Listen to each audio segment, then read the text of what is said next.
All right, chapter 2. Mr. Foster was left in the decanting room. The DHC and his students stepped into the nearest lift and were carried up to the 5th floor. Infant nurseries, neo-Pavlovian conditioning rooms, announced the notice board. The director opened a door. They were in a small, bare room, very bright and sunny. For the whole of the southern wall was a single window. Half a dozen nurses, trousered and jacketed in regulation white viscose linen uniforms, their hair aspectly hidden under white caps, were engaged in setting out bowls of roses in a long row across the floor. Big bowls packed tight with blossom. Thousands of petals, ripe, blown, and silkily smooth, like the cheeks of innumerable little cherubs, but of cherubs in that bright light, not exclusively pink and Aryan, but also luminously Chinese, also Mexican, also apoplectic with too much blowing of celestial trumpets, also pale as death, pale with posthumous whiteness of marble. The nurses stiffened to attention as the DHC came in. "Set out the books," he said curtly. In the silence, the nurses obeyed his command. Between rose bowls, the books were duly set out. A row of nursery quartos opened invitingly, each of some gaily colored image of beast or fish or bird. "Now bring in the children." They hurried out of the room and returned in a minute or two, each pushing a kind of tall, dumb waiter laden, on all its 4 wired netted shelves, with 8-month-old babies, all exactly alike, a Bakhanovsky group, it was evident, and all, since their caste was Delta, dressed in khaki. "Put them down on the floor." The infants were unloaded. "Now turn them so that they can see the flowers and books." Turned, the babies at once fell silent. They began to crawl toward those clusters of sleek colors, those shapes so gay and brilliant on the white pages. As they approached, the sun came out of a momentary eclipse behind a cloud.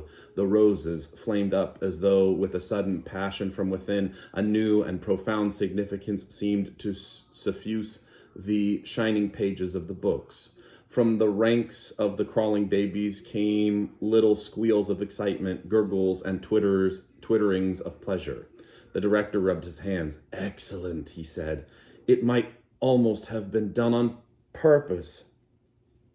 The swiftest crawlers were already at their goal, small hands reaching out uncertainly, touched, grasped, unpetaling the transfigured roses, crumpling the illuminated pages of the books. The director waited until all were happily busy. Then, "Watch carefully," he said, and lifting his head, he gave the signal. The head nurse, who was standing by a switchboard at the other end of the room, pressed down a little lever. There was a violent explosion. Shriller and ever shriller, a siren shrieked. Alarm bells maddeningly sounded. The children started, screamed. Their faces were distorted with terror. "And now," the director shouted, for the noise was deafening, "now we proceed to rub in the lesson with a mild electric shock." He waved his hand again, and the head nurse pressed a second lever. The screaming of the babies suddenly changed its tone. There was something desperate, almost insane, about the sharp, spasmodic yelps to which they now gave utterance. Their little bodies twitched and stiffened. Their limbs moved jerkily as if to the tug of unseen wires. "We can electrify that whole strip of floor," bawled the director in explanation. "But that's enough," he signaled to the nurse. The explosion ceased, the bell stopped ringing, the shriek of the siren died down from tone to tone into silence. The stiffly twitching bodies relaxed, and what had become the sob and yelp of infant maniacs broadened out once more into a normal howl of ordinary terror. "Offer them the flowers and the books again."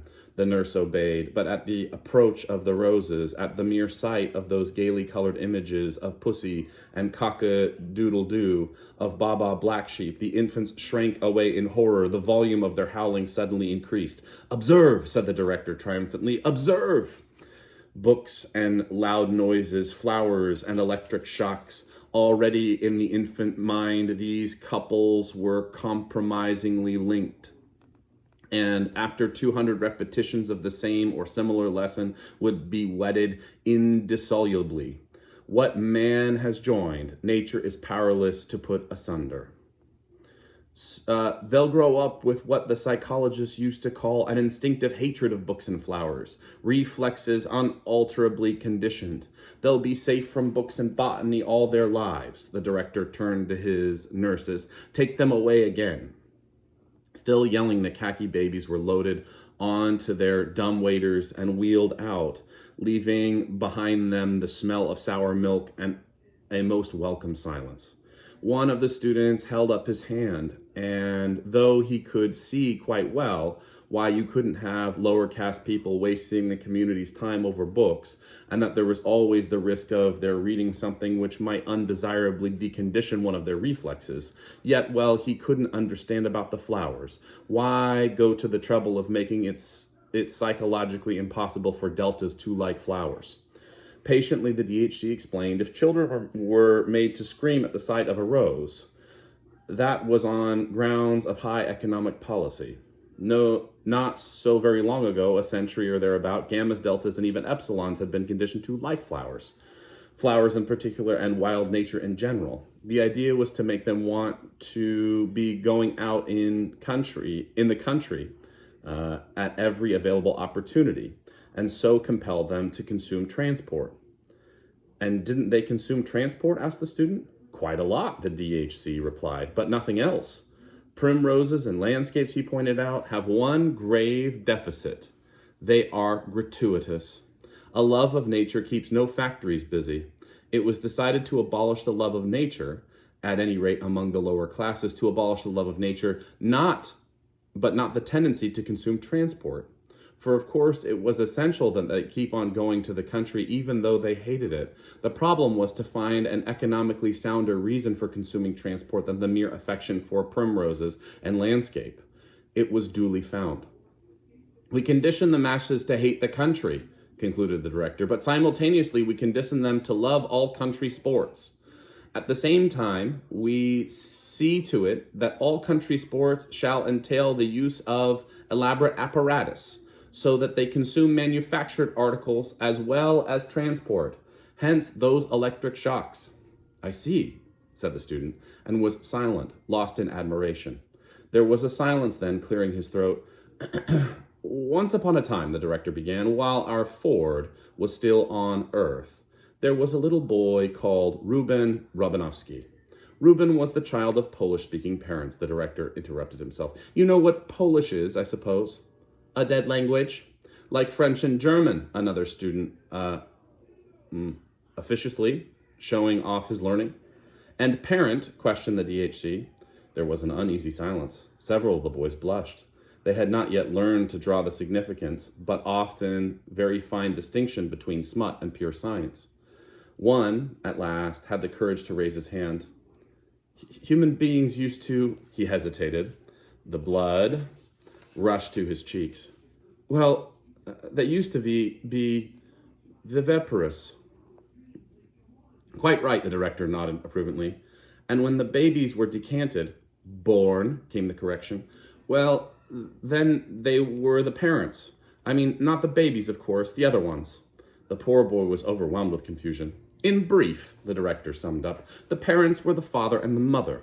The smut that was real science fell with a crash into the boy's eye, avoiding silence. Mother, he repeated loudly, rubbing in the science and leaning back in his chair. These, he said gravely, are unpleasant facts. I know it. But then most historical facts are unpleasant. He returned to little Reuben, in whose room one evening, by an oversight, his father and mother, crash, crash, happened to leave the radio turned on. For you must remember that in those days of gross viviparous reproduction, viviparous reproduction, children were always brought up by their parents and not in state conditioning centers. While the children were asleep, a broadcast program from London suddenly started to come through, and the next morning, to the astonishment of his crash, the more daring of the boys ventured to grin at one another. Little Reuben woke up repeating word for word a long lecture by that curious old writer, one of the very few whose works have been permitted to come down to us, George Bernard Shaw, who was speaking according to a well-authenticated tradition about his own genius. To little Reuben's wink and snigger, this lecture was, of course, perfectly incomprehensible, and imagining that their children had suddenly gone mad, they sent for a doctor. He fortunately understood English, recognized the discourse of that which Shaw had broadcasted the previous evening, realizing the significance of what had happened, and sent a letter to the medical press about it. The principle of sleep teaching, or hypnopaedia, had been discovered. The DHC made an impressive pause. The principle had been discovered, but many, many years were to elapse before the principle was usefully applied. The case of little Reuben occurred only 20 years after our Ford's first Model T was put on the market. Here the director made a sign of the T on his stomach, and all the students reverently followed suit. And yet, furiously the students scribbled, "Hypnopedia, first use of official AF 214. Why not before? 2 reasons. A." These early experimenters, the DHC was saying, they were on the wrong track. They thought that hypnopedia could be made an instrument of intellectual education. A small boy asleep on the right side, the right arm stuck out, the right hand hanging limp over the edge of the bed, through a round grate in the side of the box, a voice speaking softly. "The Nile is the longest river in Africa and the second in length of all the rivers of the globe.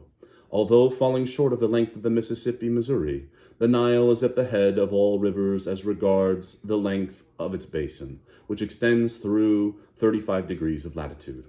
At breakfast the next morning, "Tommy," someone says, "do you know which is the longest river in Africa?"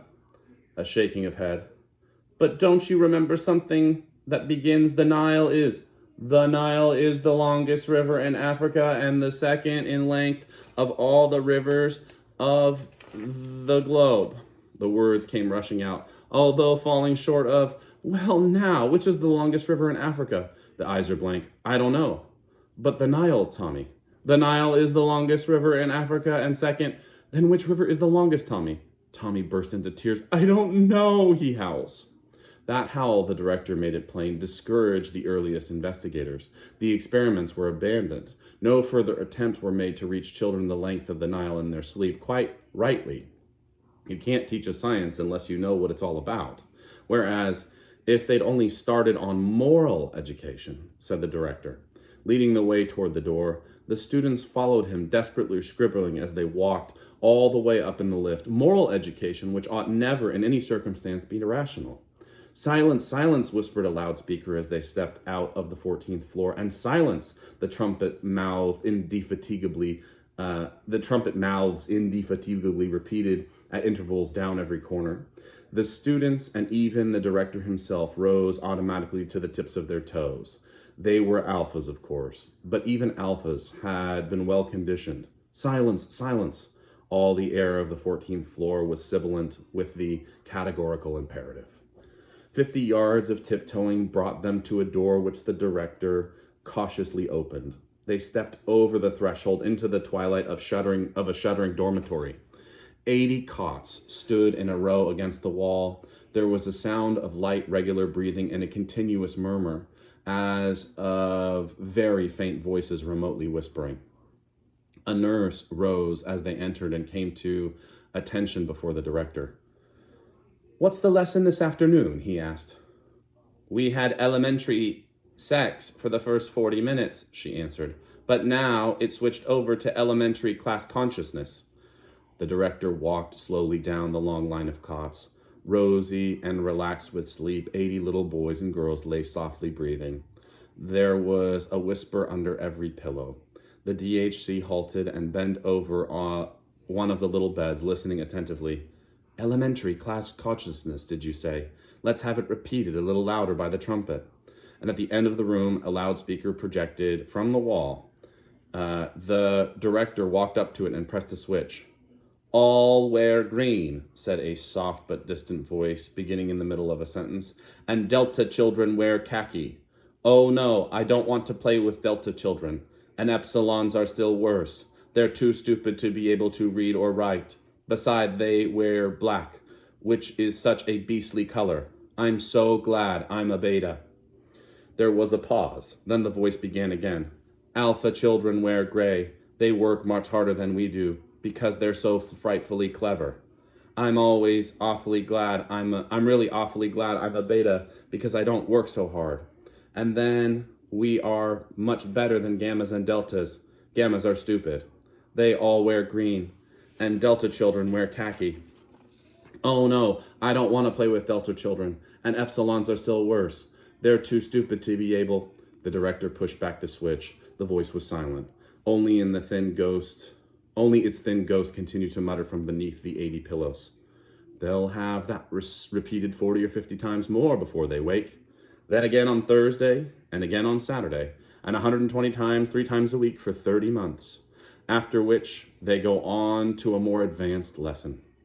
Roses and electric shocks, the khakis of deltas, and a whiff of asphoetida, wedded indissolubly before the child can speak.